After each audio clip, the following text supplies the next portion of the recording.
Okay, hello everyone. Welcome. Welcome to what is we're doing here today. Just forgot the mic. So, um, as always, I thank you guys for being here. Sorry if I'm banging the mic around. I gotta get in the right place so you can hear me. Otherwise, yeah, it's kind of a waste of time, isn't it? Yeah. Am I loud enough? Yeah, I think so. Just checking the settings here. So, hi. Hello, all my friends. I'm assuming you're all friends or you wouldn't be here. Although every now and then I get some nasty comments on YouTube, so I have no idea what I was going to say today. Nothing came to me all morning. So I thought I would just hit the button and see if there are any early questions or early things you'd like me to go into right away. Those of you who may have come with questions on your heart. I know there was a time when I had a lot of them. And, at the root of every question we have is really a desire to know who we are. It's a desire to know yourself as you actually are. That is at the root of every question. It doesn't seem that way at first. It doesn't seem obvious at first because we've been conditioned to think about things, and that we've really been conditioned, especially in the West, that the answer to all questions lies outside of me somewhere. The answer to all needs, the answer to all desires, the answers to all knowledge, all are out there somewhere. I've got to get them. It doesn't matter how far away I have to go to find them, how hard I have to try, how long I have to run. Which is, why we sent a space telescope out there to look as far away from us as we could possibly look.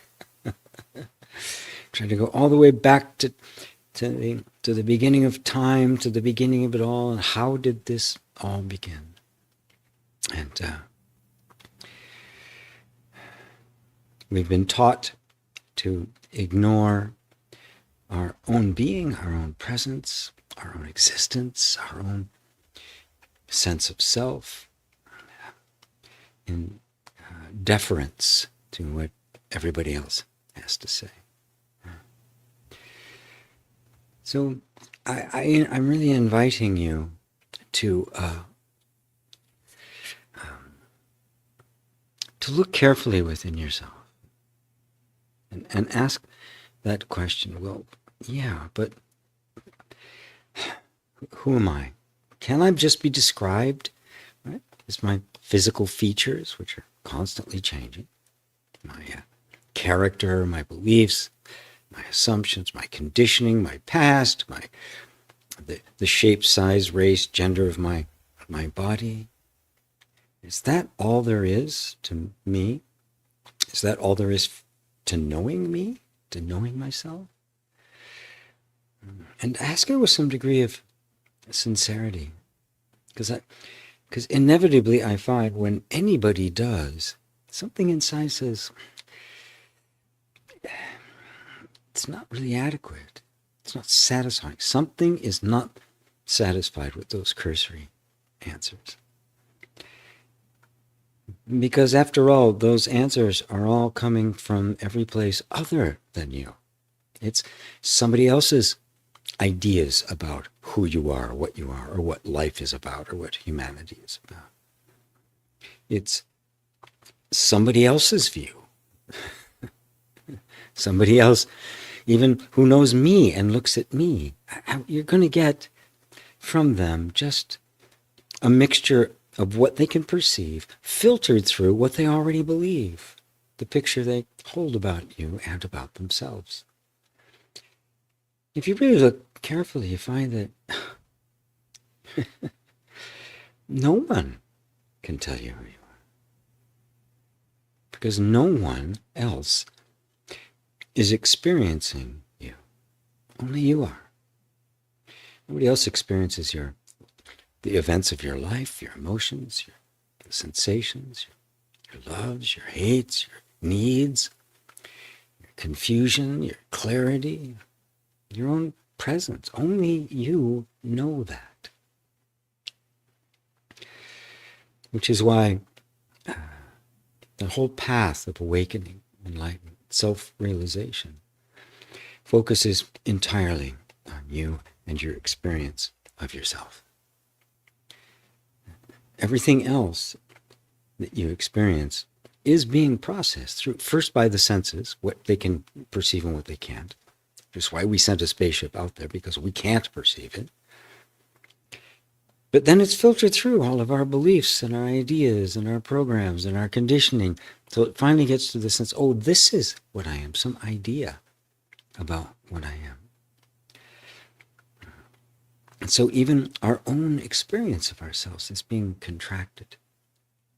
Which is why this practice of looking is so critical. And why the focus is on you. It's self-realization. A realization of the self, who you really are, coming from the self, who you really are. Because who else is going to be able to tell you, reveal to you who you are? Who? Who? Who else can tell you? Everybody else will just give you their perception, their opinions, their ideas. And notice it could change from day to day. Even one of your best friends is in a really great mood, then you're the best friend they ever had. In a bad mood, it's like, go away, I don't want to see you. That's trustworthy. That's not going to tell you anything of value.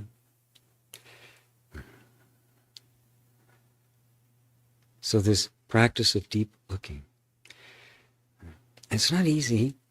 Not because you're not there, because obviously you are, but because we're so habituated into believing the stories that appear in our minds, believing the I thought, the image we hold of ourselves, rather than look to our direct experience.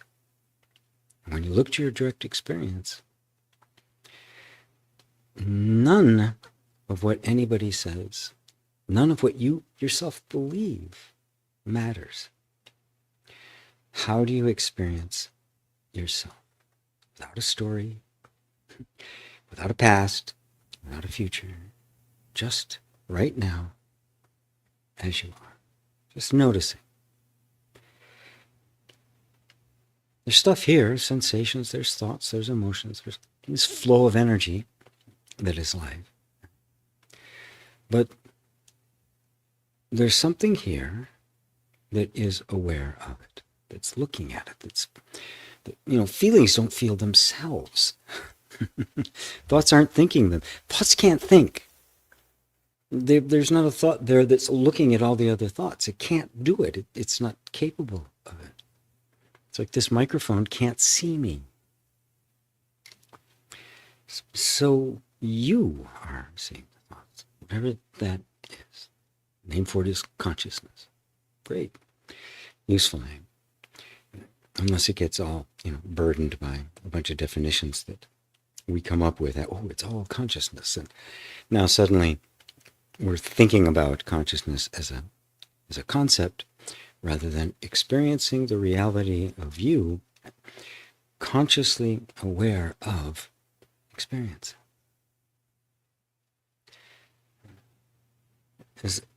This practice of looking, we can call it that, as it deepens over time, you become more and more aware that no matter what happens, you're there, whatever you might be. It's hard to put it into words, but whatever you might be, you're there. You've been there all the time. Something has been there from the time you were a child, little baby in the womb, pre-baby, all the way up to wherever you are in life right now, every single moment. You the experiencer has been there. Who is that?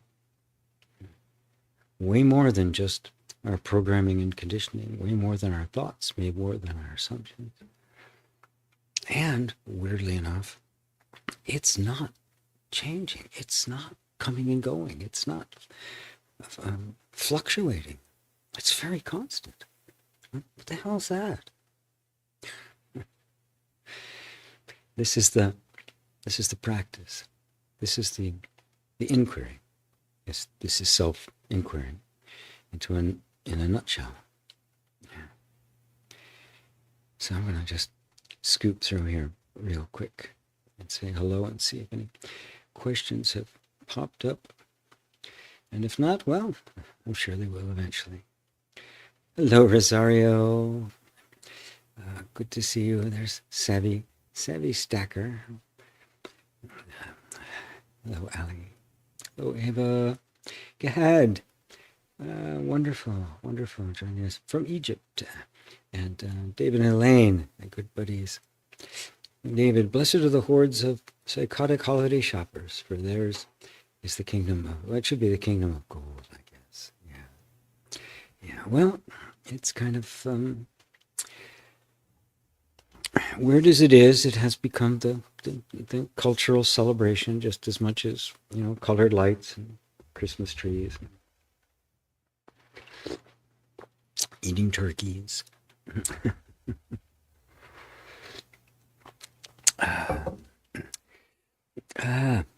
Andrea, IGB love from Switzerland, Czech. Rep, first time live for me. Oh, wonderful. Welcome. Switzerland / Czech. You go back and forth between Switzerland and Czechoslovakia, or you're Czech living in Switzerland, or Swiss living in Czechoslovakia? Ava's laughing at your comment there, David. Dorte, hello, Dorte. Mary, yay, hello, Mary. Good to see you. There's Hendrik, Lake Constance in Germany. There's Barbro, hello, Barbro. Ben, gee, I respect you greatly. As a soon-to-be first-time father, what is the most important aspect of parenting in your experience? Wow. The most important is obviously love, real love, the practical, down-to-earth love, the love that consistently over time walks the impossible road to do correctly, which is keeping the child from killing itself and hurting itself, getting it enculturated enough that it can actually function in a healthy way in life, which means get a job and get educated and find a mate and friends and do all the things that people do in life, and have the minimum amount of impact on their sense of identity, their sense of value, who they really are, and their capacity for self-expression. It's an impossible road for anybody to do perfectly. There's no such thing as perfect parenting. The one who thinks they are is the one who did the worst job. And a parent who really does do a good job, I've said that to many of the students I have who are parents, the one who does the best job as a parent will never know it. Because they'll always go, couldn't I have done better? Couldn't I have done better? Couldn't I have done better? And the answer is, not really. It's an impossible thing to do, because every child that comes into this world as a human being must experience the sense of a loss of their true sense of self, because it's the process of regaining it from a conscious, aware place that is the whole foundation of awakening, self-realization. It has to happen. It's painful to see for the parent, especially a parent that themselves is awake or awakening. It's very difficult to But to accept that, yep, this is what happened to me, this is what happened to everybody, this is the whole point of a human birth, is to come to be able to sort out what is me and what isn't me, so what is me is never, ever lost again. And somebody might get it in this life, they may not. And remember, you're a supporting actor in their movie. You're not the star, they are. Everybody's the star in their one movie, and everybody else is a supporting actor. And, and some have bit parts, some have cameos, and some are extras sitting on the set. Right? Because the movie is about you and your awakening. And their movie, the child's movie, is about them and their awakening. And that's always the theme. It's always the theme. It's always that hero's journey, out of the innocence and openness and playfulness of childhood through ordeals, encountering somewhere along the way the mentor, the guide who kind of opens them up. They acquire new skills, abilities, insights, wisdom, and eventually return back to share what they have found, what they've come to see, after it has thoroughly transformed their character. And interestingly, a lot of the hero myths, on their way back, all the special powers and weapons and stuff they had that they used, going through their ordeal, all get lost, they all fall away, and they come back with nothing but themselves. And this is what it is for all of us. This is the human path. This is the path. Nobody gets out of it. This is what it's for. It is not for trying to make this human life absolutely wonderful and ideal and perfect. We do our best, but that's not what it's about. If any of you recognize, it's not possible. There are no circumstances you can create that will do away with that deep inner discontent.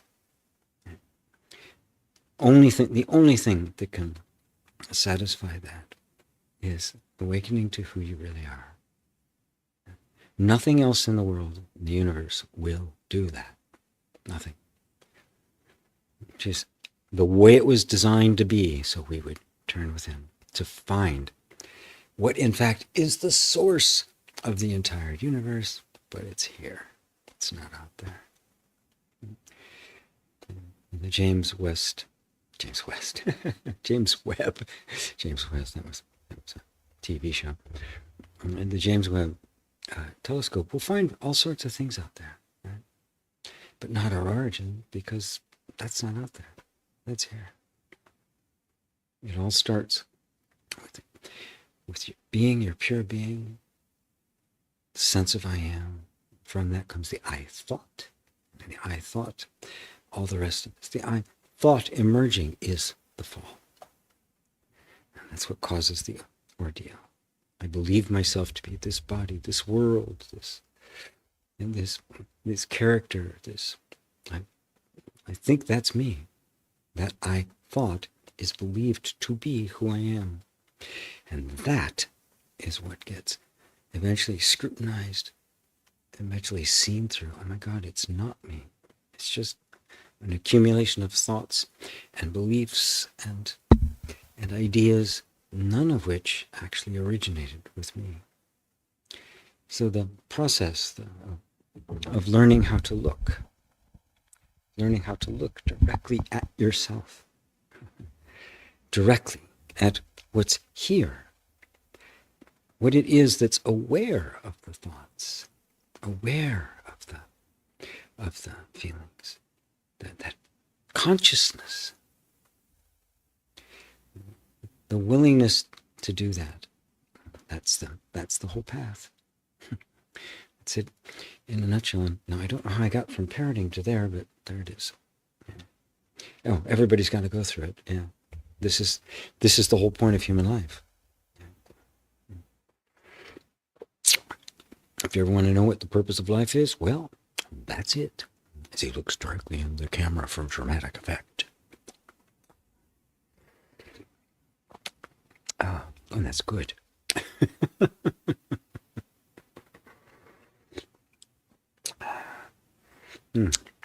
Very tasty. Cocoa, caramel, decaf coffee kind of thing, and some almond milk, and it's very yummy. I respect you too, Ben, and thank you. Marty, hello, Marty. And there's GM. How do we experience the reality of you when you don't have enough money this month to pay all bills? No good job, and you start to panic.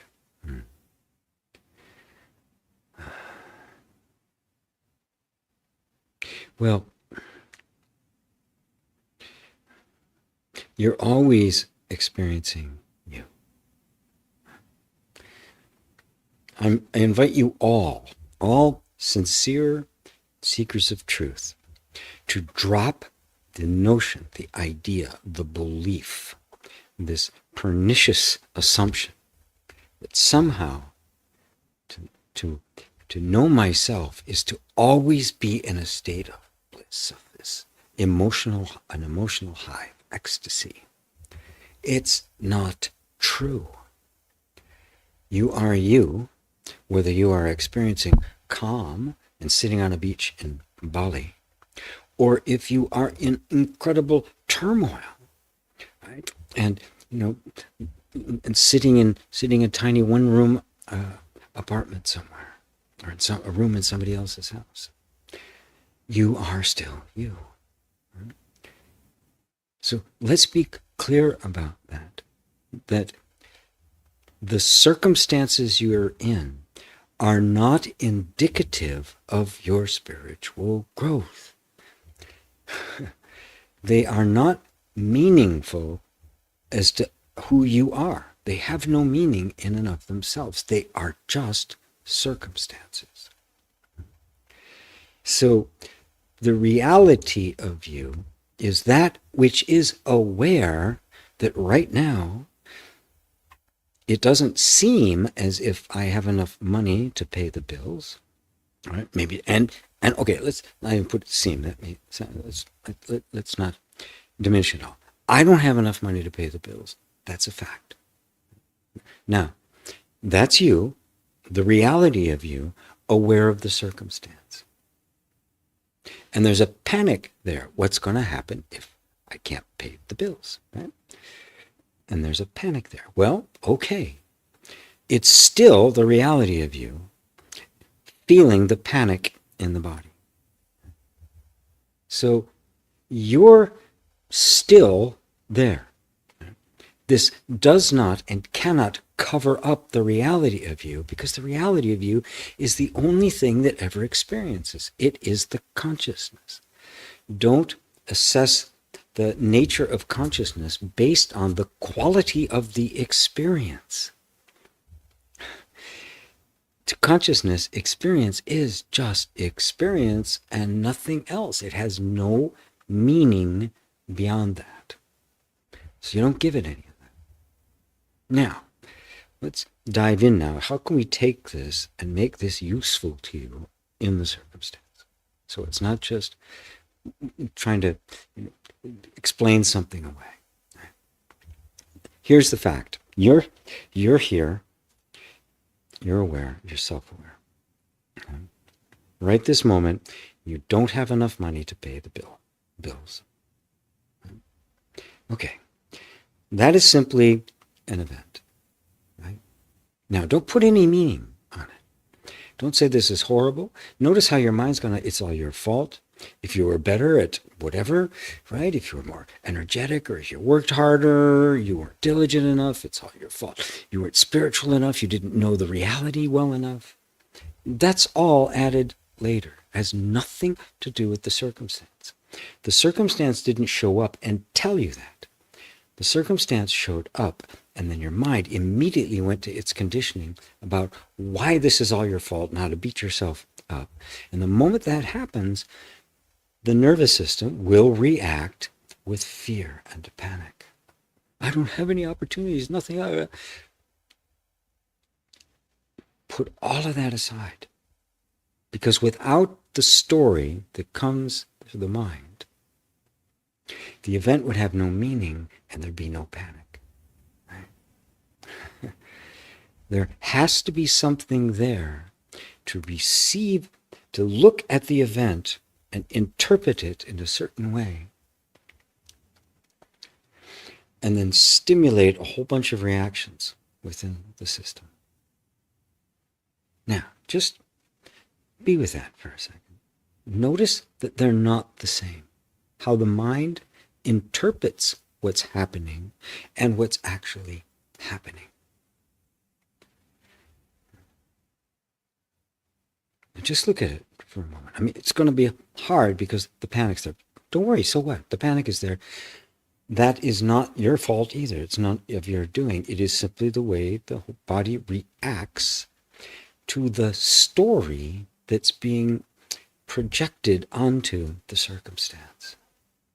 Now just be present with all of it. Something like this, I highly recommend tapping, because it helps the body absorb the shock. It tells the body it's safe through touch. That's why I teach people how to do it. Got a class going right now, if anybody's interested. Yeah. About another week before I have to call it on registration. So, number one, you cannot be disconnected from the self or the reality of the self. Reality is reality. It's always real. It's not real this minute and not real the next. So there's just this thought there that says this condition and this, the event that's taking place, the stuff going on here, and this reaction to it going on in my body, right, keeps me from experiencing me. Because of the belief that if I was, I would be feeling blissful, or this wouldn't be happening at all, which is patently false. It's not true. Sages get sick. Sages run out of money. They have nothing attached to it other than the direct experience itself. Just breathe. Open your heart. Yeah. These bills have to be paid. I don't seem to have any way of paying for them. Okay. I'm just going to let it go. Give it to the universe. Give it to God. However you want to look at it. Just be with it. I do recommend tapping, because it just helps the body kind of come into a much more centered place. And just open your heart. There are always going to be times in our lives. I've had one just very recently where you just, there's nowhere else to go. And you just kind of go, after you go through all of the crimination, it's all my fault, all this, the self-flagellation that happens to all of us. Okay. And all of that's just the reactive patterns as well. This is what it actually is. Help. Something is going to happen. Something is going to happen. And another big part of this is our ego attachment to looking good. What will people think of me? What will my family think of me? How will people judge me? Because people will judge you. Oh, see, because he was bad with his money. He's so stupid at those kinds of things anyway. Yeah, they will. They will have their opinion about what you are like.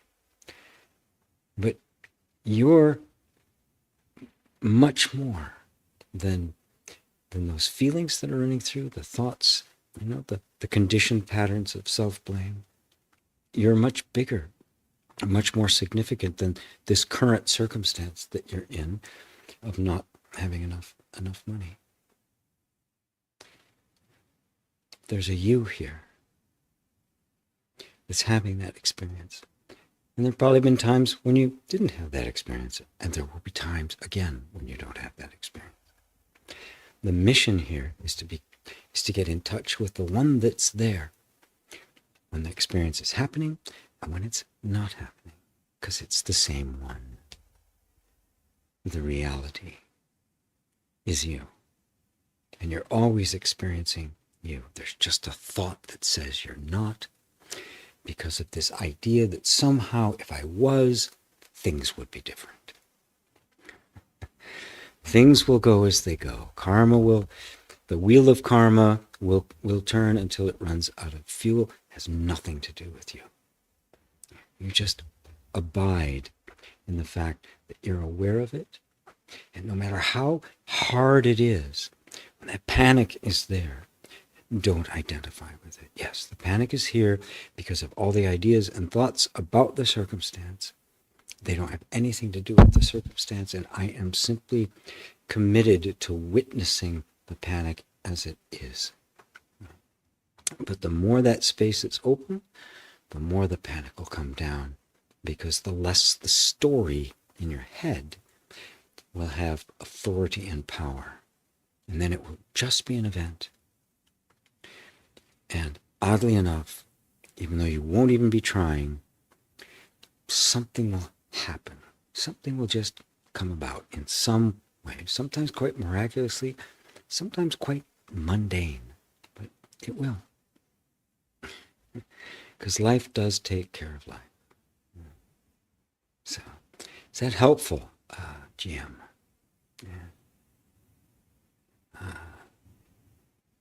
Yes, it's like you read my mind, exactly the same words, that this wouldn't happen if I were better, if I had more energy, more, yes, and so on. Yeah, self-blame, all substantiating the story about the event. Notice, none of it's in the event. The event has no meaning whatsoever. What an opportunity to see through the whole sham that is our conceptual mind, our conceptual existence, our sense of being as a concept. Yep, it's just, yeah, you got it. You got it. Yeah, good. Tomas, good to see you from the Czech Republic. Egle, good to see you. Mayday, the swank. Subscribing, wishing you a good day. Wonderful. Glad to have subscribers. If you guys, some of you aren't subscribed on my spirituality channel, it's at the spirituality channel. I guess I could type it in there if somebody would. Please do, because I really want to put more and more of my get more and more of the material onto that channel and off of this other channel, which is just this hodgepodge of stuff. So it would help me if you would. So anyway, Carl, hi G. I'm letting go more and more of the unconditioned selves. Lately I felt like I'm losing my personality too. I'm finding this weird and uncomfortable. Is it normal? Well, are you experiencing it? Then it must be normal. There's nothing ever wrong with our experience, right? It's only our minds that say, oh, this shouldn't be happening, this should be happening, right? It's all nonsense. It's all bullshit, basically. So don't pay any attention to it. I feel like I'm losing my personality. What do you mean by that? Actually look at it, right? What am I losing? If when I went into puberty, when we all went into puberty, did you think you were losing the personality of the adolescent? She became an adult. Through all the phases we've been through in life, do we feel like we lost the person from before? Or just get transformed? Because experience is different, growth is different. And in this case, on the path of self-realization, stuff that isn't you is falling away.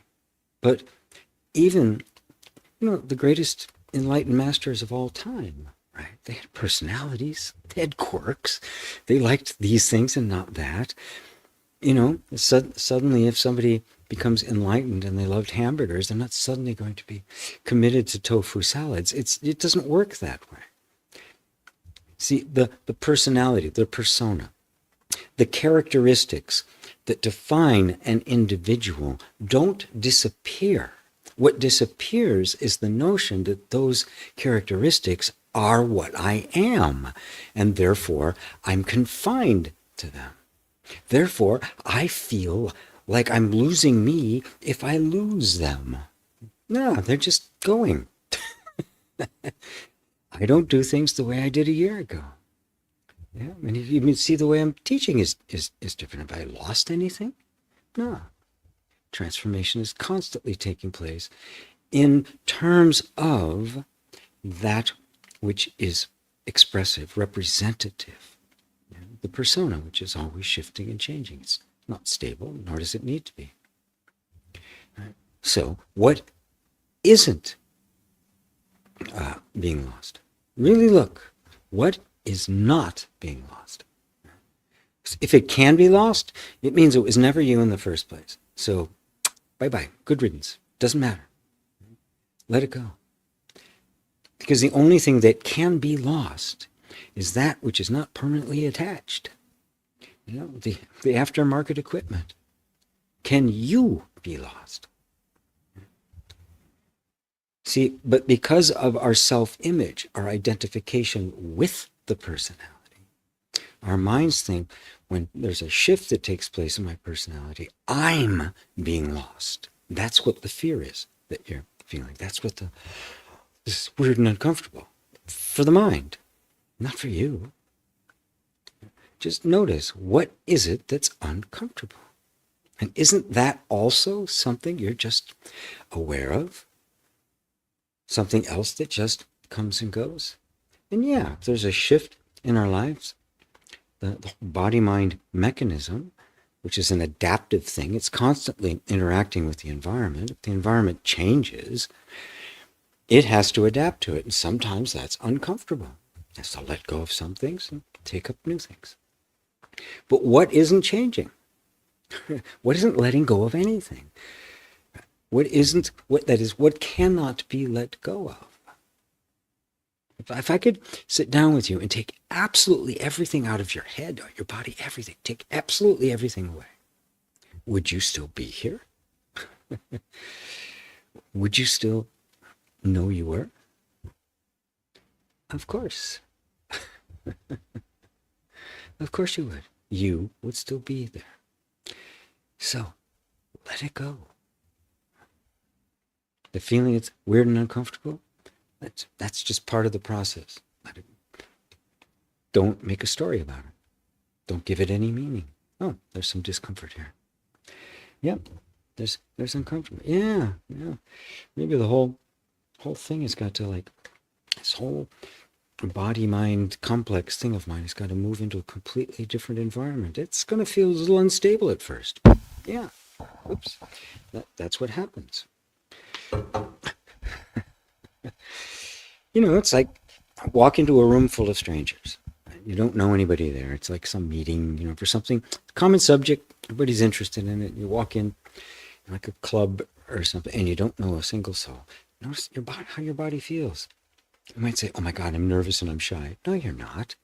Your body is just in a new circumstance, and it's feeling out the territory. To do that, it gets on a higher level of alert. Everything kind of speeds up a bit because it's looking for cues. It's looking for safety. It's looking for openings. It's looking for opportunities. That's what it does. They say, oh, I shouldn't feel this way. No, of course. That's exactly what you should be feeling. When we know what the body feels like and what it's supposed to be feeling like, we understand that, yeah, this is what it feels like. But I'm the one aware of those feelings. I'm the conscious wisdom that knows, yeah, this is what's supposed to be going on. I don't need any story about it. And I don't expect it to be any different. Are you following this? Everybody. Right? Nothing can be lost that is you. You, the reality of you, the truth of you, the real you, cannot possibly be lost. If it can, it was never the real you. These clothes I'm wearing can be lost. They're not the body. A car can get hit, right? My hair could fall out, which fortunately it hasn't, but it does turn white. What did I lose? I lost, brown curly hair. I was there when I had it. I watched it go, and I'm here now looking at what's here now. I'm still here. Have I changed? Presentation? Yeah, that's changed quite a bit, actually. But have I?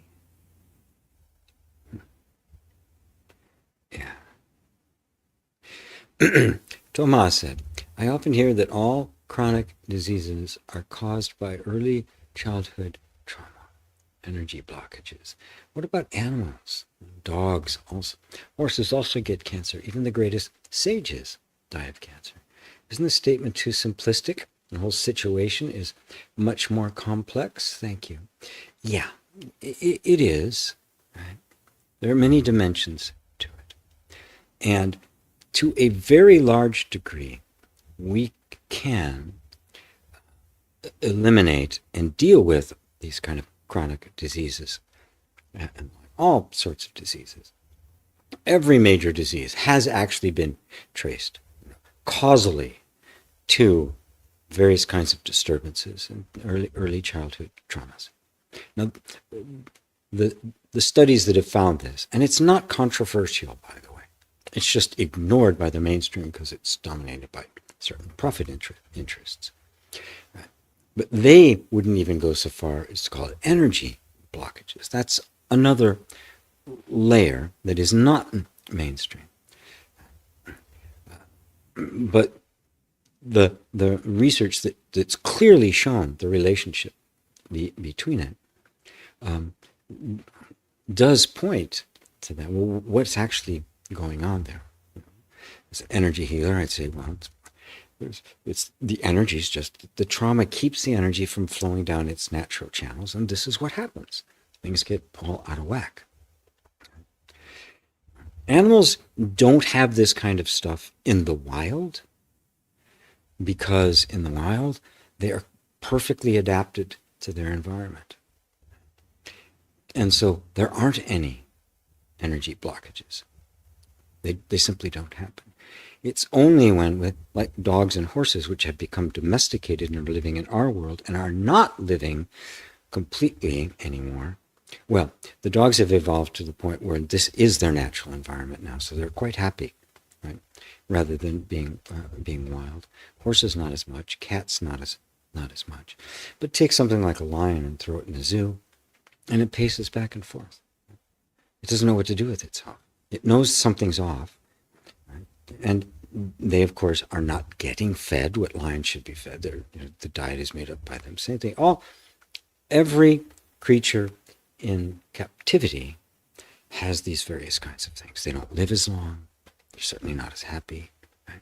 Because inside they know this is wrong. They can't tell what. They don't know what is wrong. Just something is wrong. And some, crack.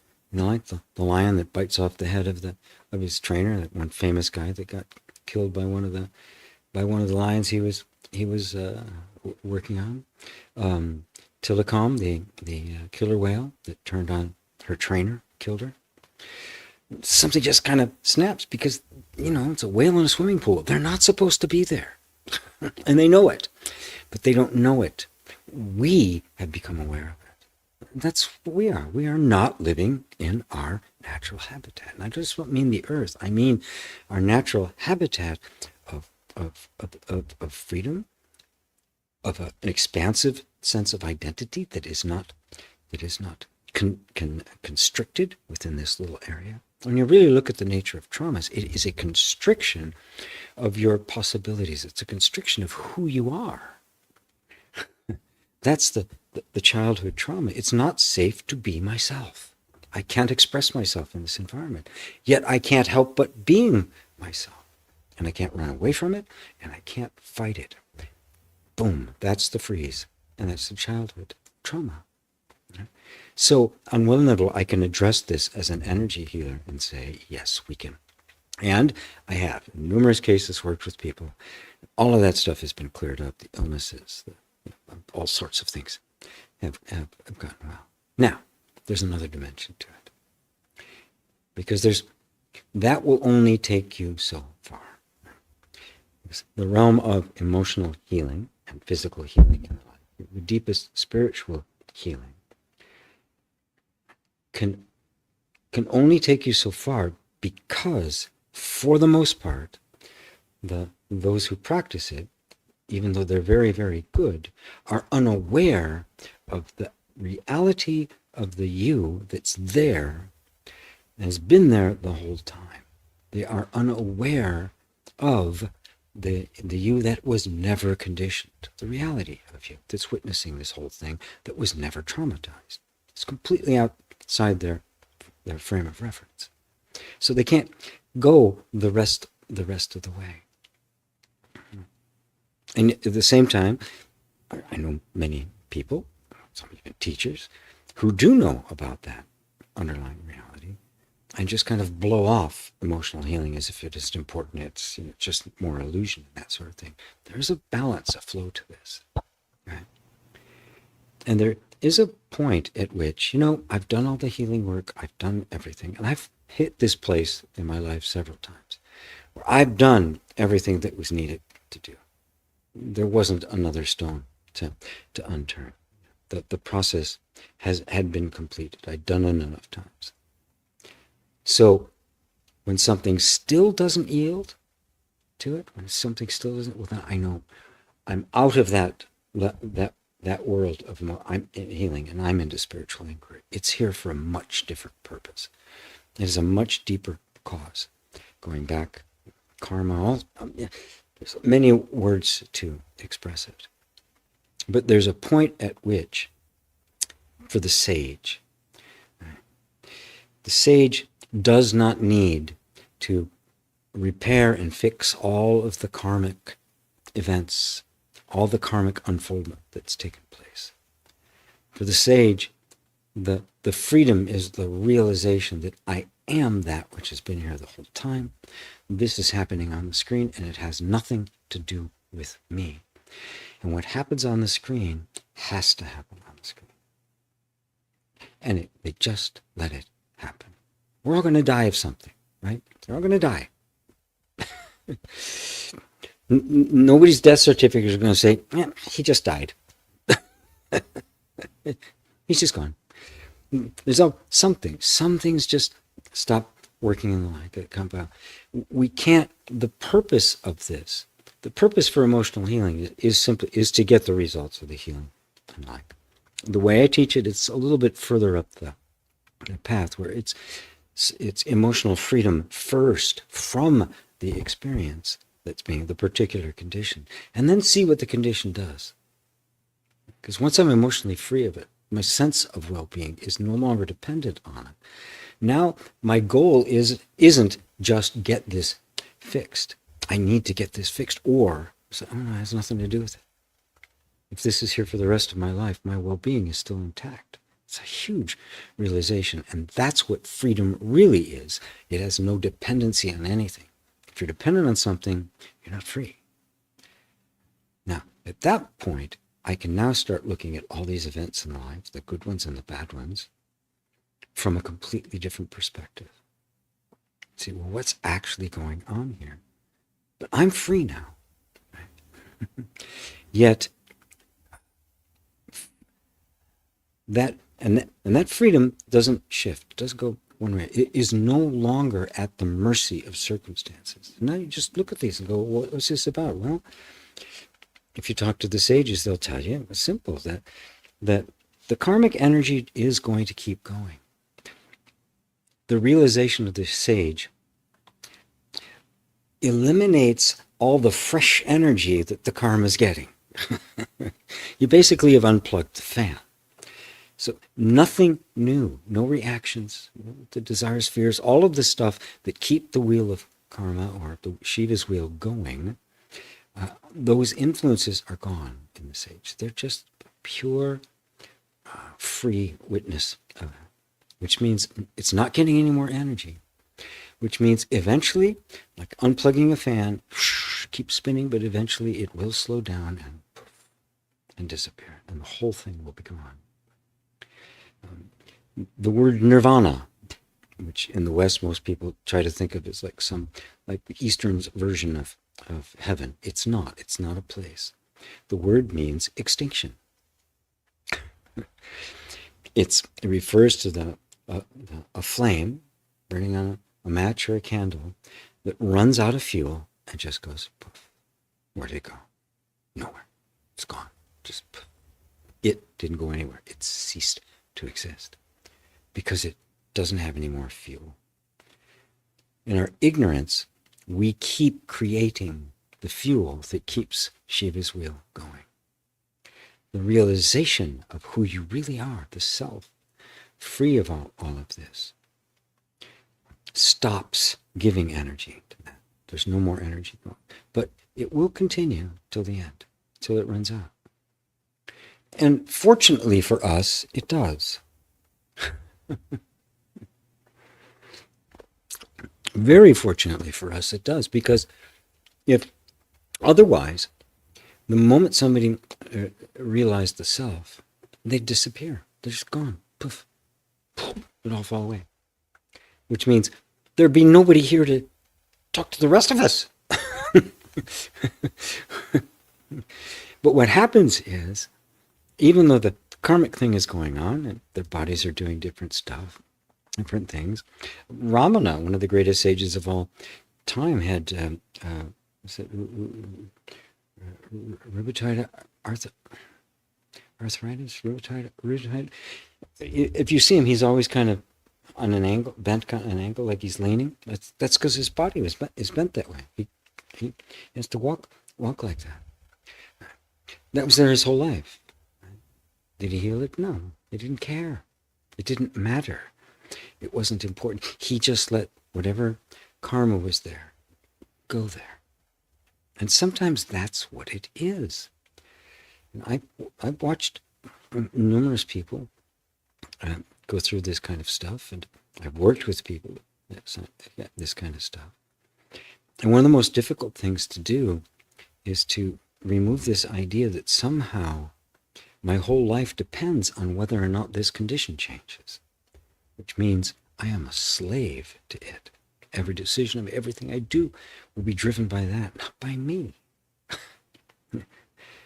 Freedom from it first, then see what else needs to happen, if anything. Just let it go. Ramana even once said about karma that at that point, for the sage, it's God who fulfills all the requirements of karma. You just watch it.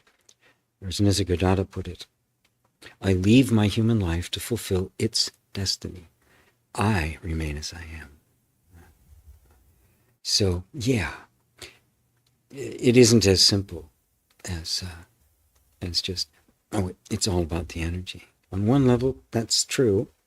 And for someone who has never seen this other dimension, the deeper dimension to being, that will be the whole of it.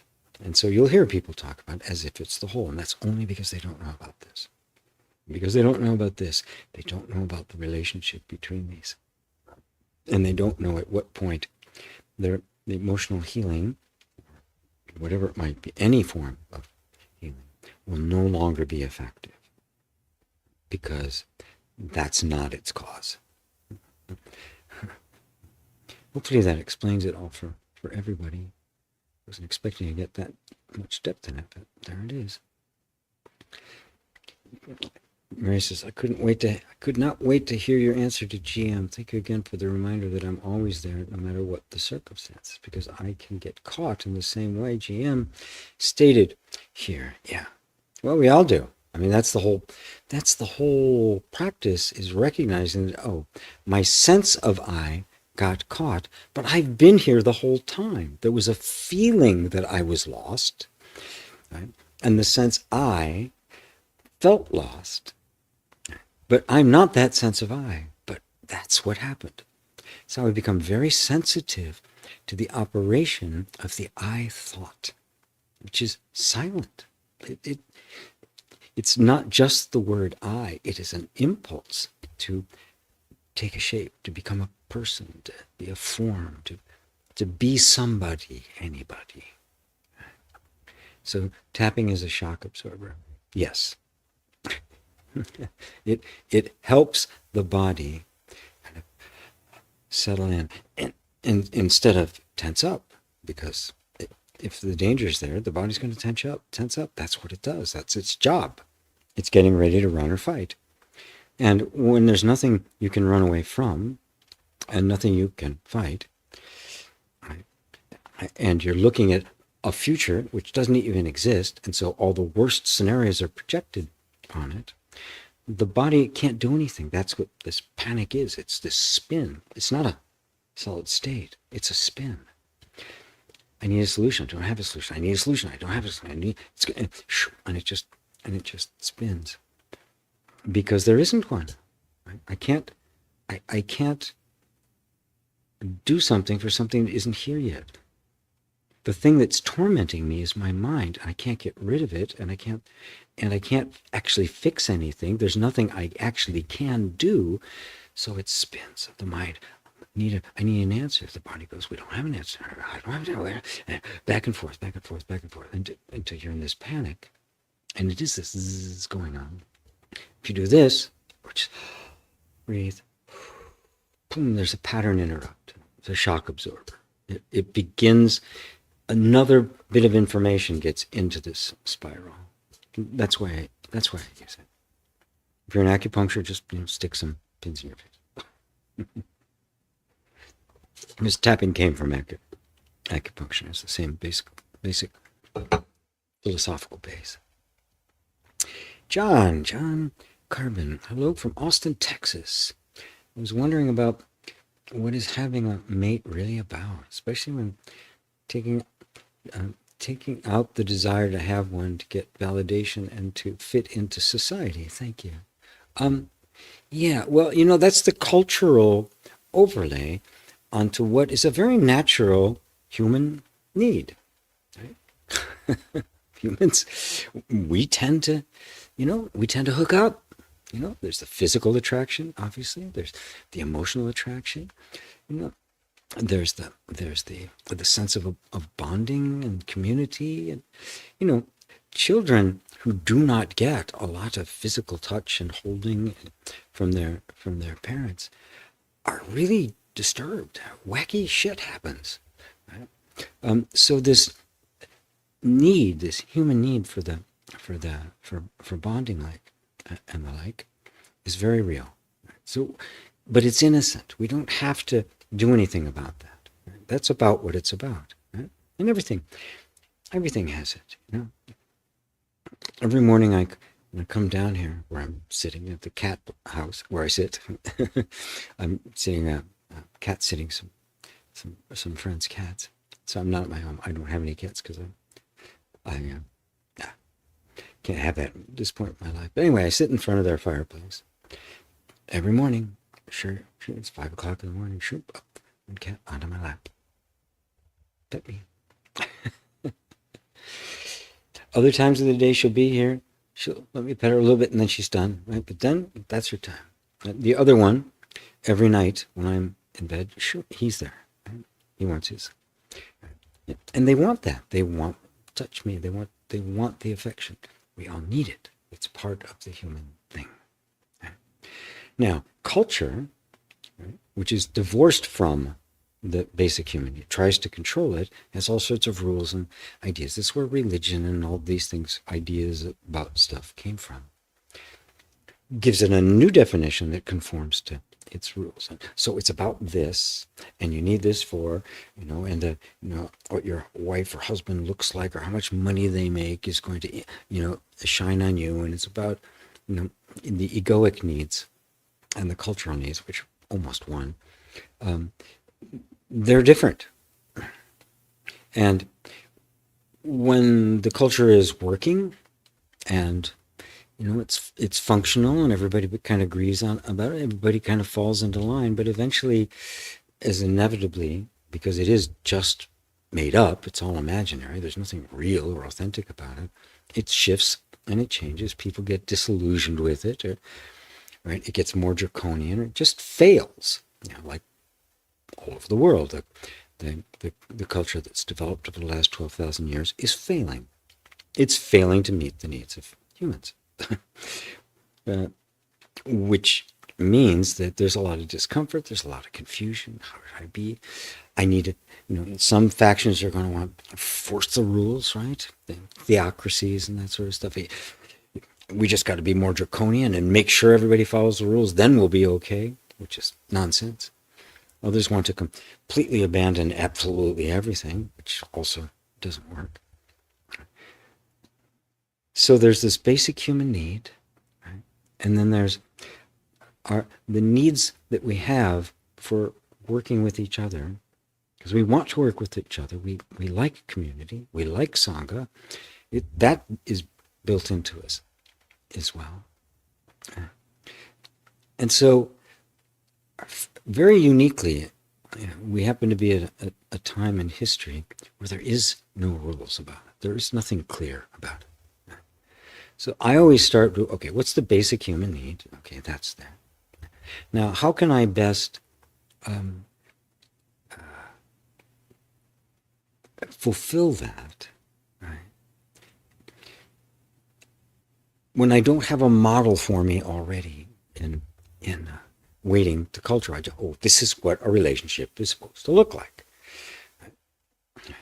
For a lot of people, it is. You do this, you get married, you have kids. It doesn't feel quite right. So you're kind of on your own to kind of work it out based on your highest light. What would work? What would be the best? What I found it works for people who are on the spiritual path is to recognize that there's no such thing as a perfect relationship. They're all going to be difficult at times. This perfect man or woman that you can't, absolutely everything they do is endearing and wonderful and cute and sweet, and then some habits, the way they sniffle or something becomes totally annoying. This is going to happen. If you recognize that and realize that you're always going to be changing, and that the purpose of a human life is to transcend the human life. It is to transcend the egoic identity. It's to go beyond it, to become free. Now, the relationship can be based on two people committed to going free, helping each other to do that, helping each other to see when we get triggered, because no matter what the relationship is, at some point, you're going to project, she's going to become mom, you're going to become dad. It's going to happen. That projection is going to take place. If the setting is right, it's a safe place in which those kind of early traumas that get us stuck can actually be resolved. It's a beautiful place to actually work this stuff out. So there's a point to it. Now, it's not absolutely necessary. And obviously there are times when it simply isn't there for you. You can't make it happen. So you don't make it happen. At which point you acknowledge the fact, yep, this human desire is there. It's not going to go away. I can't make it be quiet, but I also can't fulfill it. I can't turn myself into knots and fulfill it and, work on yet another profile for Match.com or something. Right? So I'm not going to try to suppress it. It's there. I'm not going to try to, and I'm also not going to let it dominate my decisions. I'm just going to be present with it. This is the spiritual path. Yes, I'm not denying my humanness, right? But I'm also not letting it run the show. I'm just present and just letting my particular unfoldment of life and what it means and what I need and the karma and whatever events need to take place for myself to realize my deeper self, that's what I'm here for. And that's the path I'm on. And I'm going to stay on that path, acknowledging all the rest is there, and just leaving the rest to God, or any way you'd like to put it. Right. How's that, John? Yeah. It's a lot. Yeah. I wish it was easier, because there are no rules now. And everyone you meet is going to have their expectations of what they think it should be. But, you might be fortunate enough to run into somebody who's in exactly the same boat as you are, and wants to just kind of figure it out as you go along and find a way that works for you and that benefits both of you on your path. It may include children, it may not. It's, yeah. And just remember that there's no perfect one. Yeah. Part of the spiritual path is, I accept them as they are. Accepting them as they are, then maybe I could fall in love with them all over again.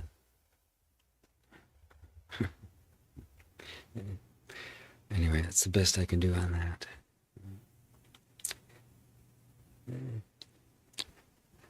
Seraphim Winslow, what a beautiful name. Most wicked magical spell you can cast against yourself are the words, if only things were different. Yes. Is it Wordsworth who said, of all the words of tongue and pen, the saddest are these, it might have been. Yeah, it is. If only things were different. Oh yeah, my goodness. That is the cause of suffering. They're not supposed to be like this. They're supposed to be like that. Different from what? Well, what I think it's supposed to be. Which is conditioning and programming and enculturation and habit and history and all sorts of stuff that are all made up. All made up. All imaginary. Ah, dear Ava. Must get up very early, so I dropped here to see you for a while. We'll listen tomorrow. Once more, happy Christmas to all. Hendrik says, thank you, GM, for your question, and to G for that loving, compassionate, and down-to-earth answer. Had strong challenges, and that was the only remedy that was of help. Yeah. Yep. Yep. True. Sometimes we need things that might appear to someone who just takes an approach of, spiritual healing. It should all be healed. We need those things to transform us, to reset our priorities, to make us realize what matters and what doesn't. Sometimes it takes some strong medicine to do that. It certainly has with me. Sometimes this is a very hard rock to crack.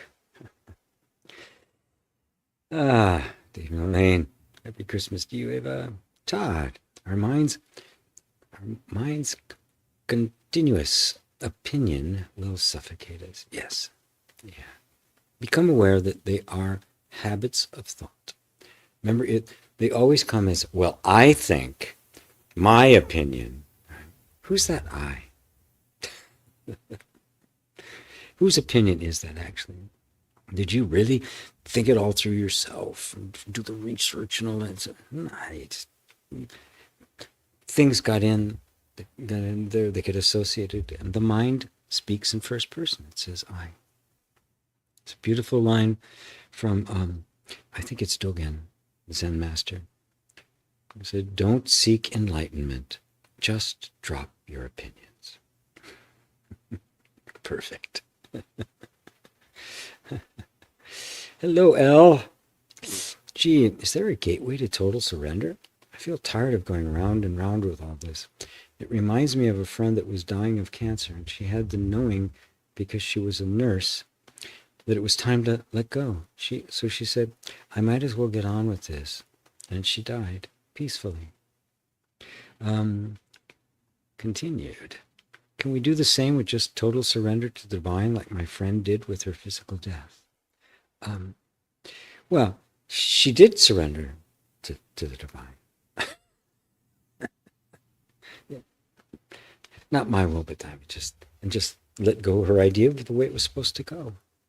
I heard the story about the woman in hospice. A hospice here in Seattle that somebody ran. He was telling the story about this one woman who admitted to hospice. She was 95 years old. And you know what she kept saying? Why is this happening to me? Why is this happening to me? I am sure it was not a peaceful death.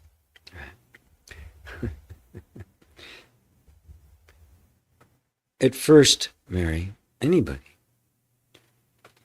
you can't surrender. The ego doesn't want to surrender. It'll surrender enough, right? So if you, oh yeah, there, I surrendered. Right? What we're actually surrendering is ourselves. I'm surrendering me, not my opinions, not my stuff. God has no need of my stuff. Got no need of my opinions, my desires, all the stuff that I let go of, and let it all go. Right?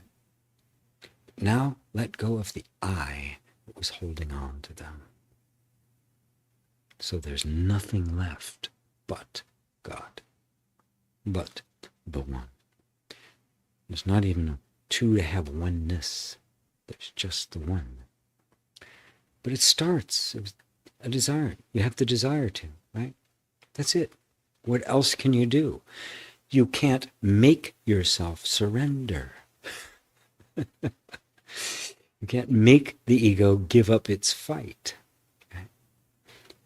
You say, I feel tired of going round and round with all of this. Okay. So look at that I that feels tired. Look at what's actually happening. There's the desire of the surrender, and then there's this part in us that doesn't want to. Or will, as long as it gets what it wants. Right? Tell you what, God, I'll surrender if you just here's my Christmas list, just not all of them, but most of them, knock them off that list. And, oh yeah, you'll be my God and I'll follow you forever. That's actually the story of Jacob who becomes Israel. That's what he does first. He makes the deal with God. Oh, God's here. So in this place, I didn't know it. So I'll tell you what, if you just go with me and make me prosper and all this good stuff, then you'll be my God and I'll be your guy. And then he swindles and cheats, his uncle out of all sorts of stuff. Very funny. Right. And then his uncle swindles him and cheats him out of stuff, and that goes on for a while until he eventually gets it. Right. His transformation to Israel is the whole point of the story. So, to whatever degree that desire to surrender is sincere, and in you I know it is, to whatever degree grace is working with you to bring it about. But it isn't going to happen like that, because it's not something you can do. It's always the ego that does. I'm going to surrender. So, I surrender. Look at me now. I'm so proud of my surrendering. Yes, I'm so humble now. Can't you just see it? It's got to be desire for the real thing. And you can't bring that about. It's just a matter of grace. The desire is prayer. Our pure desires are pure prayer. Just give them up. Let it go. I can't do this. And by grace, we are saved, and that not of ourselves. Lest any man should boast. So just be with the desire. Every time it comes up, and so you'll feel the struggle. How do I surrender now? Help me surrender. Which is itself a surrender. Surrendering to the fact that I can't do it is a surrender. Surrender. Acknowledgement. This is really here. Right? I have a lot of pain right now. I have a lot of frustration right now. That admission is surrender. I'm surrendering to the fact. Yes, it's here. I'm not going to suppress it. No, I'm being good. I'm not really angry. Any of that nonsense. Just, yeah, oh God, there's so much anger here. I don't know what to do with it. Something, I don't want to deny it because it's here. I don't want to suppress it. But I don't want to express it because that just makes a mess. Help. This is the creative tension of the spiritual path, you might say. We all have to come to that, to these places, where all we have is the prayer, the desire for it. Because we don't have the capacity to make it happen. We don't. It's an enormous recognition. You do not have the ability to wake your ass up. Nobody has the capacity to become enlightened. You can't do it. You're the problem. You're in the way. It has to do it. The self that you really are wakes up, wakes you up. That is, dissolves you into itself. Is that helping, Mary? Yeah, the ego, okay, I want to do total surrender right now. Just, no. There's a path to walk. It's a path you must walk. Period. There's no getting out of it. There's no getting out of karma free card. But there's a freedom that comes little by little. It's so okay. It's fine. It's fine. Yeah, this is gonna happen. Fine. Listen to Nisargadatta talking about his illness. Yeah, there's a lot of pain here.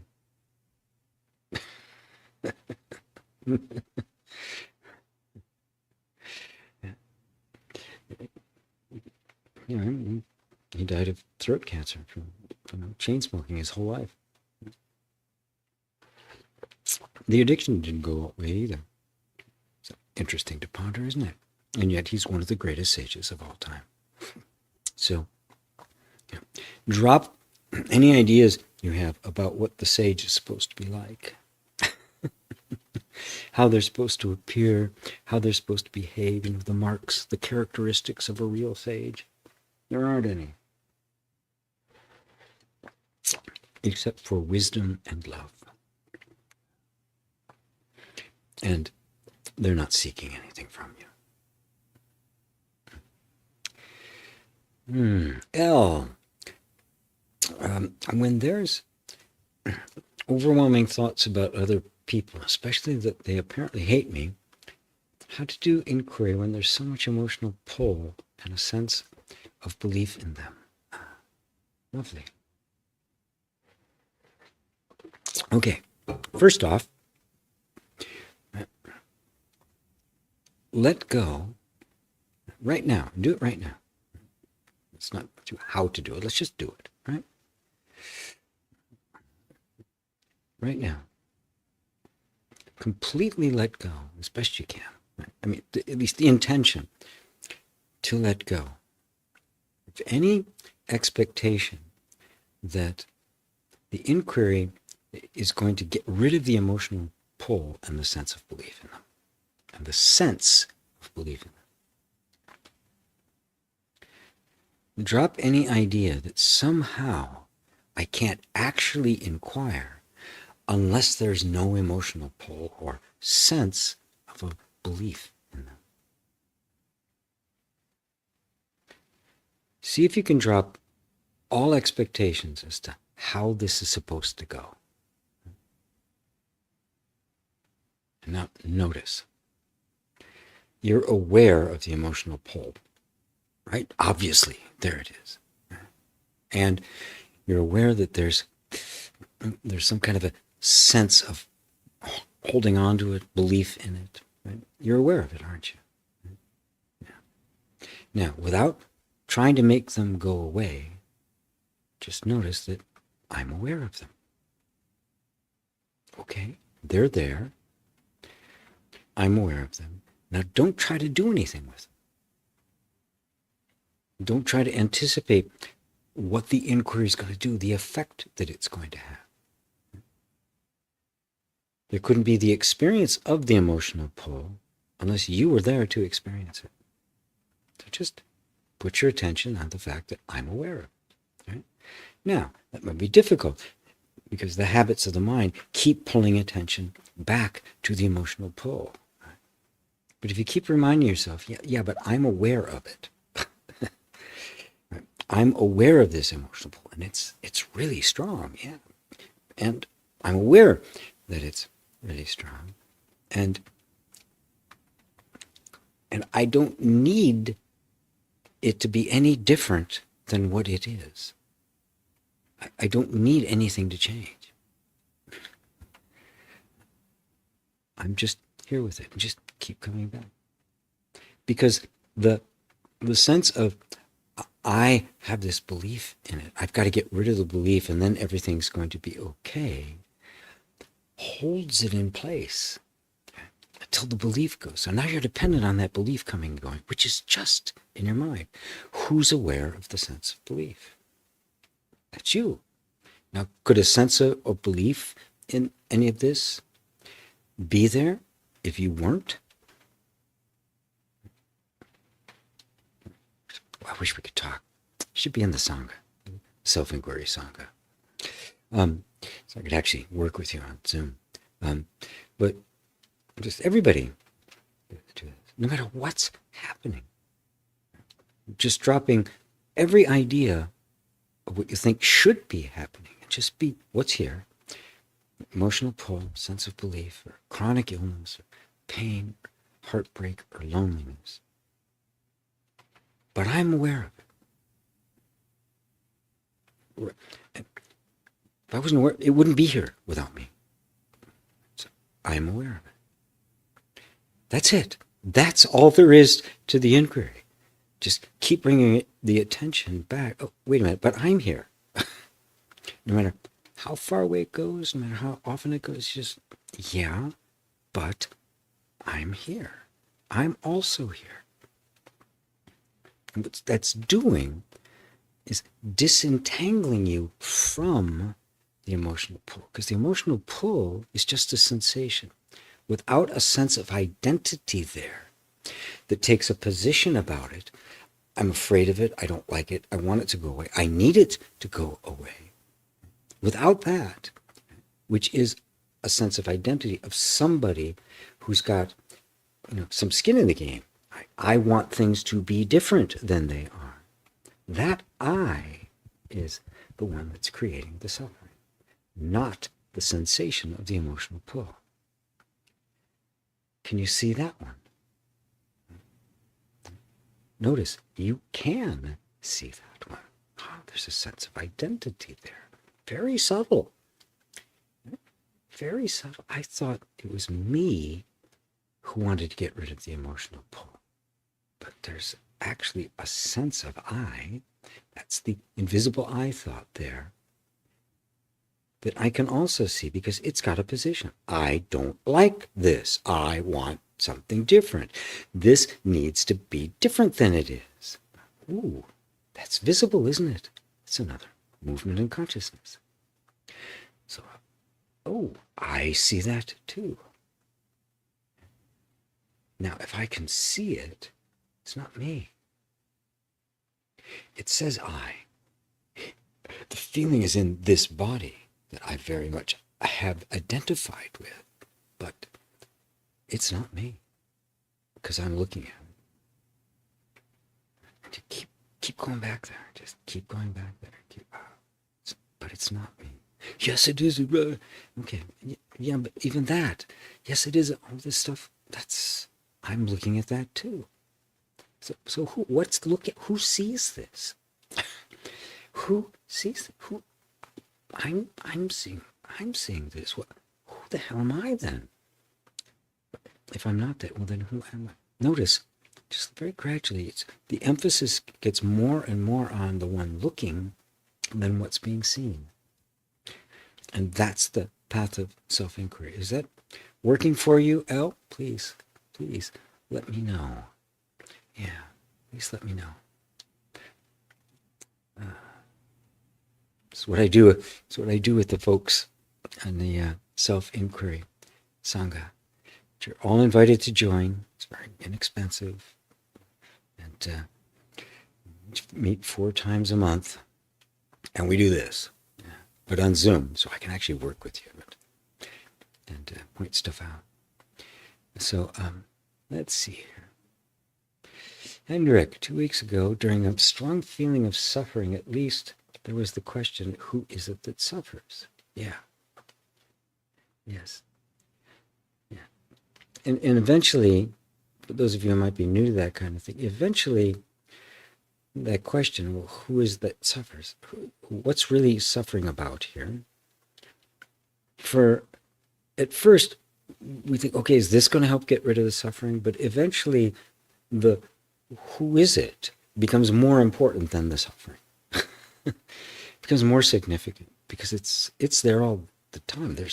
So that question of who am I starts to become a life quest, not to just change my circumstances, not to just get an air conditioner in hell, but to actually step into a place and know who I actually am. Know what the truth is about all of it. And yeah, it just becomes more important. This looking brought gravity away from senses to more being, seeing. Yes, that's exactly it.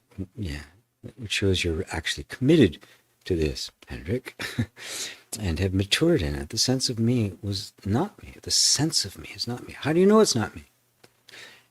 Because I can see it. I can perceive it. If I can perceive it, it's something other than me. I may not know what it is, and I may not know what I am, but I know that I'm not that because I'm looking at it. You're looking at the computer or the phone that you're watching this on. You know it's not you. Now, these things are just much more subtle. They're in our heads, they're in our bodies, they're very intimate with us, so we're used to thinking of them as me. What was seeing was around me feelings. That was a relief for 3 days while looking continues. Yeah. The relief is, right, good. Right. Now, who saw the relief? Obviously, when something's really bugging us, we really suffer. There's a lot of pain, and it goes away. There's a lot of rejoicing. The pain's gone away. Oh my God, relief. God, does this feel good? Right? And we want to hold on to that, of course. Right then you can also go, it's a relief. Yeah, the relief is gone. Oh, there's a power in this seeing. So who's seeing the experience of relief? Because that too is an experience being had. That too is something that's just kind of vibrating in my consciousness that comes and goes. Oh, who's seeing that? I am. So now we let go of the aversion, which is get away from suffering, but we're also letting go of the attachments that grab on to good feelings. I'm not any of it. This can all be here. It's okay. Without that, what's here? Just stillness. No attachment, no desire, no fear. Just equanimity. It's not flat. It's not empty. It's not lifeless. But it's like, it's like space. Everything that happens in space, the incredible stuff going on in space. Space itself, completely unmoved. And in fact, it's all emanating from the space itself.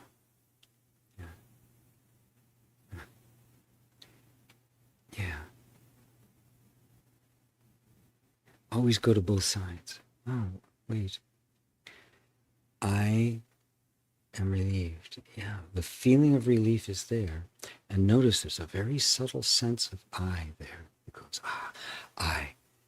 Right? Once again, now the I thought just wants to take shape. I'm suffering. That's gone. I'm relieved. Right? Little voice, yeah, that was great, wasn't it? You become increasingly aware of how subtly the I thought works. But no matter how subtle it is, it's not as subtle as you. Even space is perceived by you. What's more subtle than space? That which cannot be perceived. And that's you. Ben, thank you, G. Very beautiful words on parenting. It feels surreal that this soul is coming our way. Try to leave as much space as possible for them to figure out who they really are. Yeah, that's the mission, my man. That's the mission. Yeah. And here's the deal. You'll never, ever feel you've done a good job. And the fact is, you will be for them exactly what they need to be. Even with all the crap you do that you wish you hadn't done. All of that was necessary too.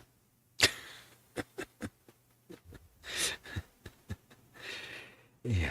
We're not running this show, guys. We're not running this show. Linda Ocean, so glad I ran into you here. I'm so glad you did too. Welcome, welcome, welcome. Press the little subscribe button. Peter, my buddy in Italy, much love to you. Hello, Liza. There's Ida, Catherine, 1214. Oh, sorry. Awake, not woke. I read a quote. Enlightenment is free, but it will cost you everything. Yes. Yeah, it's free, but it will cost you. It just costs you. The truth is, it costs you everything that is not you. It can't cost you. Nothing can cost you. Nothing can take you away from you, can it? That makes no sense. Right? So, okay. So what am I actually losing? I'm losing all the ideas and thoughts and assumptions, and attachments and aversions and opinions that were never really mine in the first place. That's what I'm losing. Now, we're very attached to them, so it can sometimes feel like a loss, but it never really is. And that's what the self-inquiry reveals. Oh, it was never me in the first place. There was a sense of identity that relied on that opinion or that idea or that attachment to define itself. And therefore, it did not want that to be taken away. But that sense of identity is just a subtle movement in consciousness of which I am aware, and I am the real I, not that. That's the I thought. I am the I am. I really am. The I thought is just effervescent. It's not real in the sense that there's nobody there. There's nobody saying I. It's just I and the thought. I always like to use the example of Siri or Gemini, the guy in the speaking voice on your phone. Right? You say something to it. It says, "I don't know. I'll look it up on the web for you." There's no I there. There's no sentience. There's no consciousness. But there is with you. You are aware. You really exist. So what's happening is every place where the I is appearing starts getting scrutinized. Wait a minute. That's just the thought I. That's not actually me. Oh. I'm free by nature. It's dependent on all sorts of things. I'm not the I thought. It has only a temporary existence. I am. I am what is. Okay. Well, that's different. And notice that. You are. You really exist. You're the real thing. Everything else, dreams, imagines, illusions, opinions, those all come and go, don't they? They're not real. That is, they're not lasting, they're not objective, they're not the truth. They need to be believed in order to be sustained. In order for them to be taken, somebody has to believe them and embody them and get into them. They're not self-sustaining. You are. You just are, aren't you? That's the sense I am. That had to be there before the I thought could exist. You had to be there first. All self-inquiry does is bring us back to that place that is just I am, full stop. I am. Everything else, see, I thought, I'm this, I'm that, I'm this age, I was born here, lived for that amount of time, I've had this many lives. That's the I thought. But the I am itself, just that is aware of that thought, that is real. You really are. This is the great mystery. And that's all there is to it. Oh, I am. Not this or that. I just am. What am I? I don't know. I just am. I appear as this, In another life, I appeared as something else. I didn't look like this, 40 years ago. Okay? So now I appear like this, and I appeared like that, but I am. This is all changed, fluctuated, gone up and down. It's going to change some more, and then eventually this body's just going to go away, right? But I will still live in you, in your hearts, as I, because it's the same I. I am. You are. I just am. And letting go of trying to make that into any form or shape or idea. I am this or that. No, I just am. See, the question, who am I, does not have a conceptual answer. It's just, who am I? Just this. I just am. I don't know. I can't say anything more about it.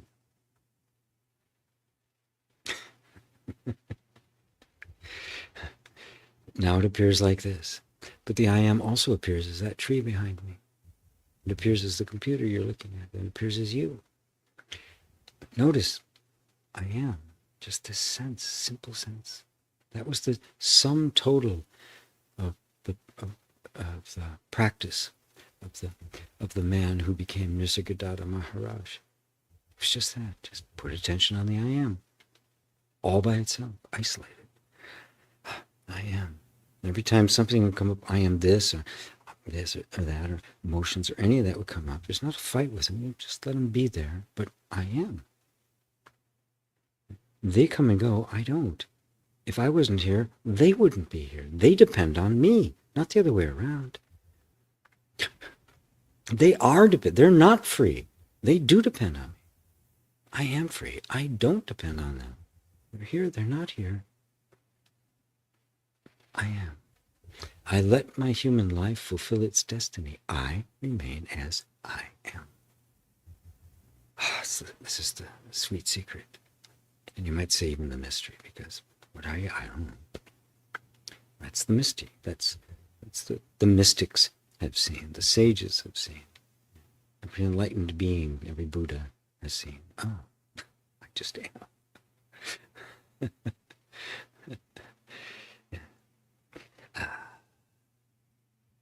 Mary, thank you, G. You're welcome. Joseph H., I'm looking for my guru. Well, just take it as a prayer, Joseph. Just take it as a prayer. Just remember, it's really the truth of you, which is in you, that brings to you the manifestation of it, that will bring out of you, make you aware, point you back to the real, the Satguru, the one that's in you, that only manifests as the sage who appears to you.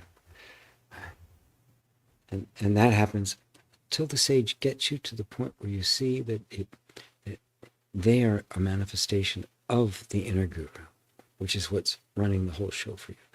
Even your desire to find your guru is coming from the guru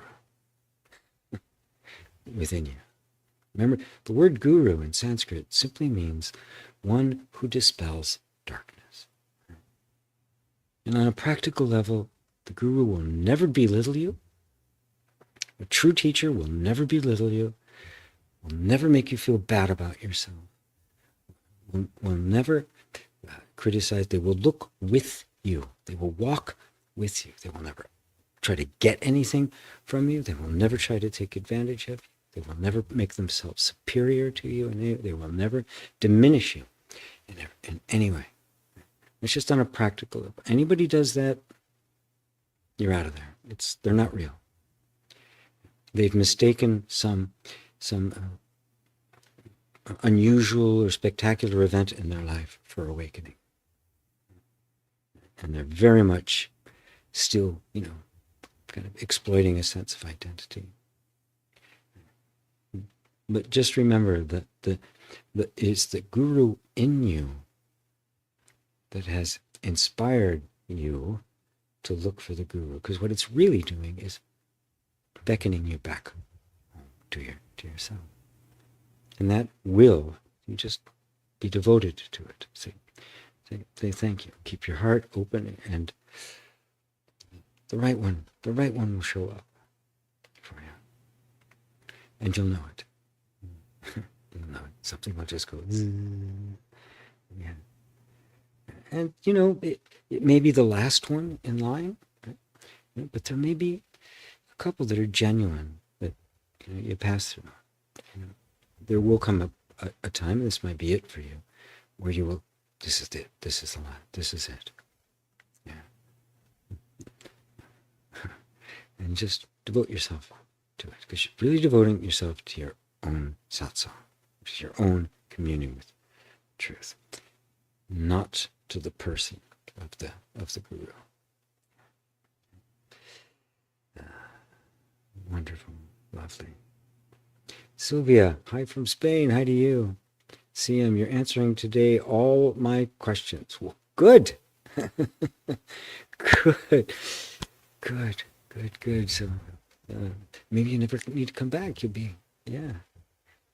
Truth is, my friend, you are the answer to all your questions. That's always the same. It's always you you're looking for. Every question is, how do I get to me?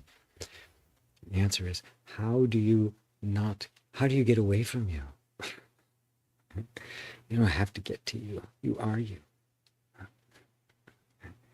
You just need to let go of all the thoughts and ideas that I'm not me, and somehow I've got to find me. And just let all of that fall away.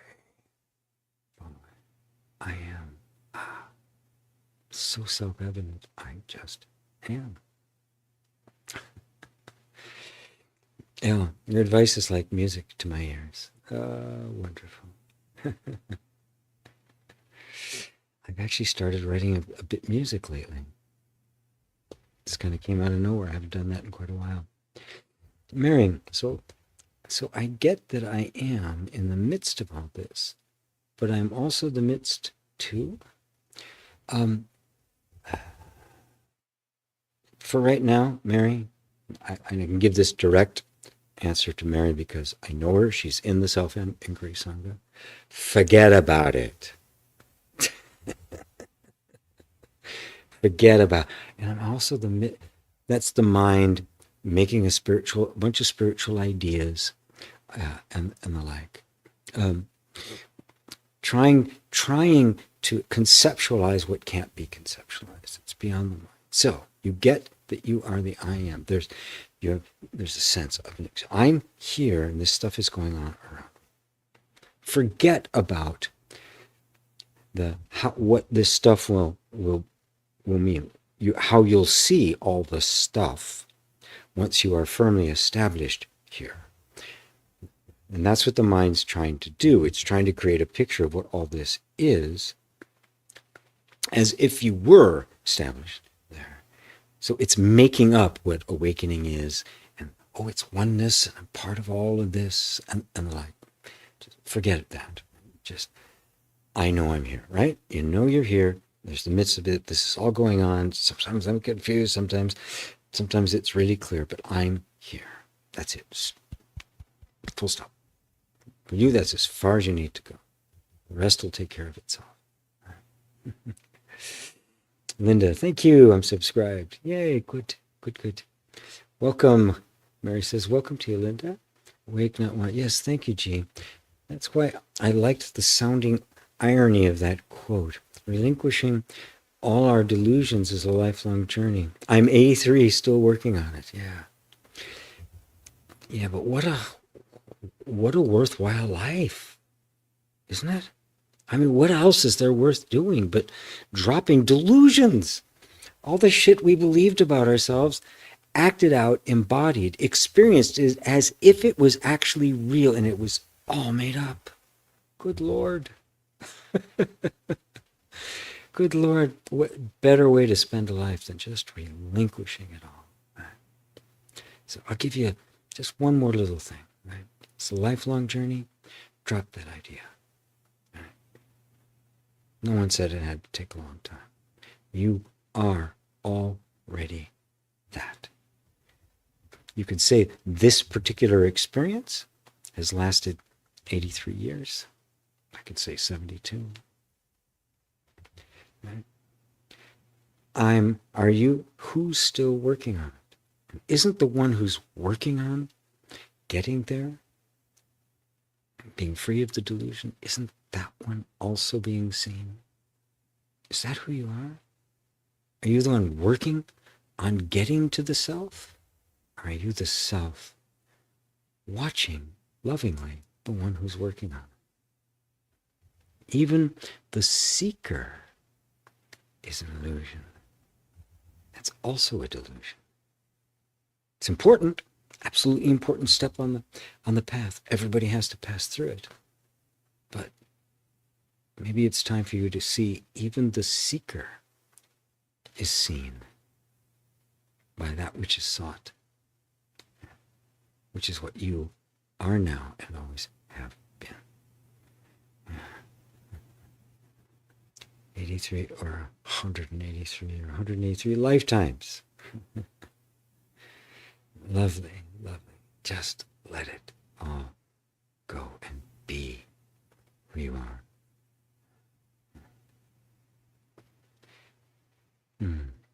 Mary Sykes, Guru equals true love. Yeah. Mary, thank you, G. So happy to be a part of this Sangha. Love you. Love you too. Hey, Ali, very enjoyable TDG today. Today's just really speaking to my spirit. Yes, good. And you are that spirit. Right? You say, my spirit? Well, then who are you? It's just our minds. My spirit, as if it's something other than you. You are the spirit. You are the heart. You are the truth. You are the reality. You are that. It's really speaking to me. I'm hearing the words that I know are true. I call it spirit. I call it soul. I call it reality. I call it God. I call it heart. It's me. The real me. David and Elaine, thanks as always, G. Oh, thanks to you guys. Wishing you everyone a very happy festive holiday. Enlightenment is an acquired taste. Yeah, obviously it is, or there'd be a whole lot more people on this path. There will be. The time is coming. Blessings, David and Elaine. Thank you, Mary.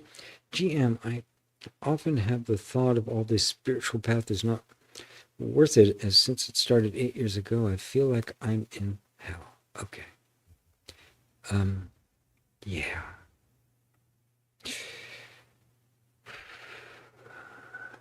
All right.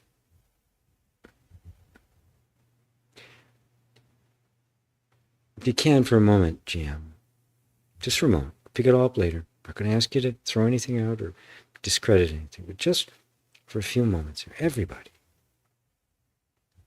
set aside everything you know about the spiritual path.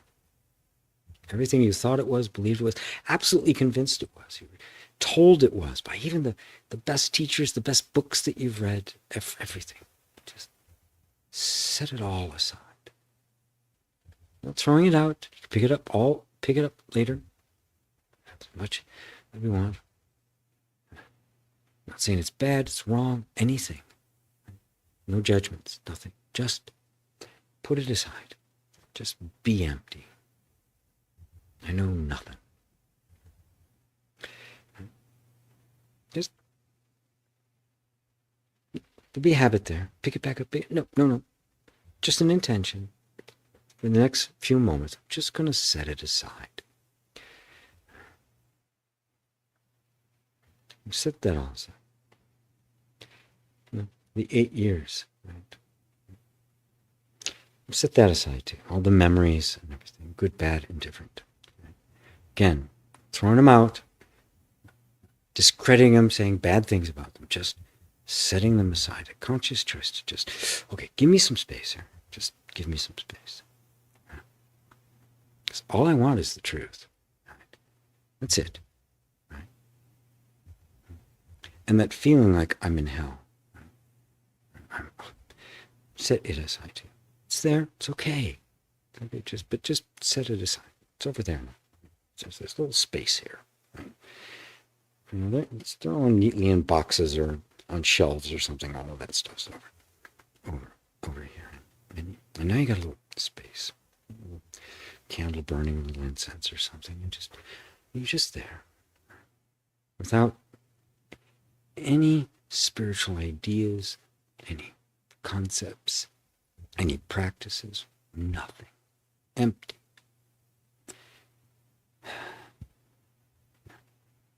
What's left? Well, you're here, right? Just you, all by yourself. Not figuring anything out. So there's no future, there's no path, there's no place to get to.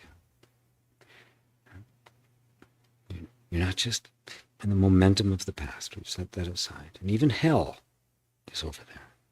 It's a bunch of feelings and the like. And you're just here. Just you. That's it.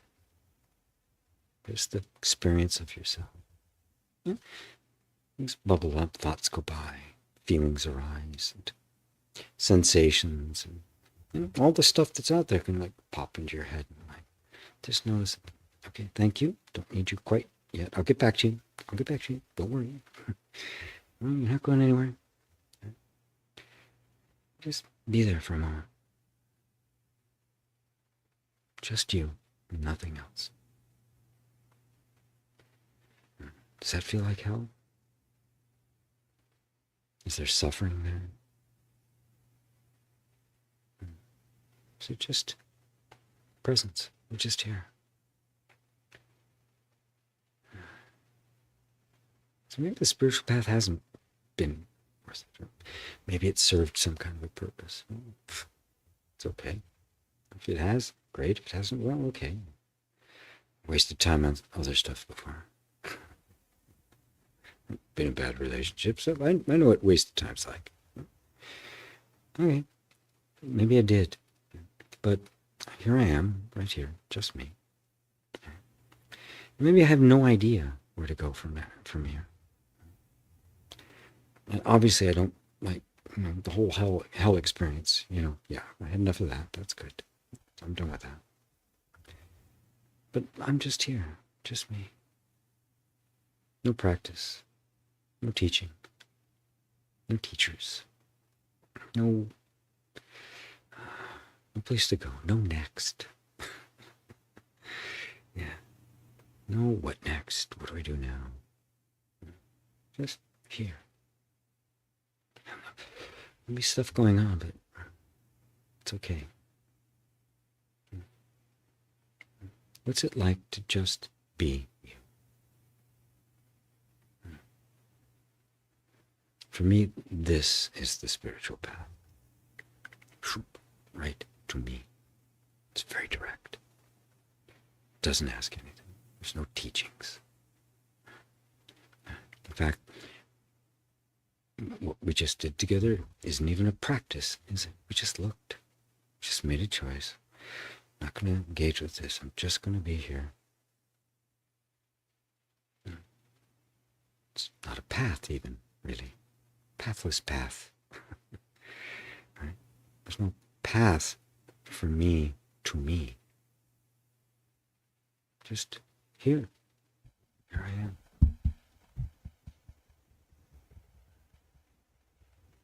And do I need to know anything special information to just be me here? Have to have a special idea about me? Have to get rid of a bunch of stuff? Just be me? Have some special teaching or some special mantra or special initiation? No, I'm just me. I'm just here. Here I am.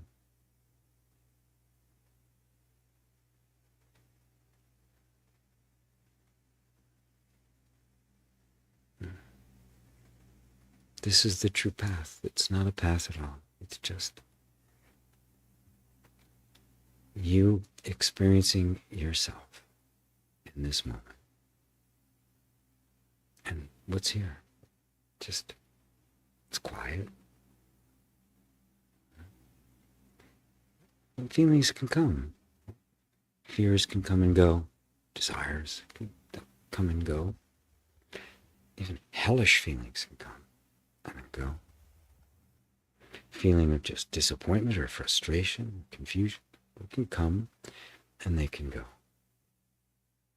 And yet you, just here, you notice them coming and going, and you just are here. This is how simple it actually is, GM. It's gentle, simple, filled with love. It doesn't make any demands. It doesn't require you to know anything, imagine anything, have any particular skill. Spend 30 years in a lotus position, a monastery, no vows of celibacy or silence or poverty, just I'm here, just me. Direct.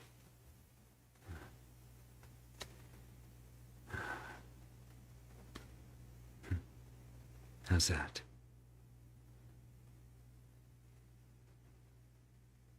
And if you want, you can pick all that other stuff up.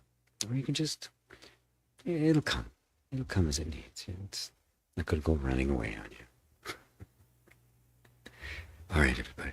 I think I'm just going to leave it at that for today. Almost right on the 2-hour mark. And everyone, have a wonderful, wonderful holiday season, no matter what it is you happen to be celebrating, or even not celebrating anything. There's obviously Christmas, and there's Hanukkah, and there's Kwanzaa, and there's Buddha's Enlightenment Day, and there's the winter solstice. Plenty to choose from. So just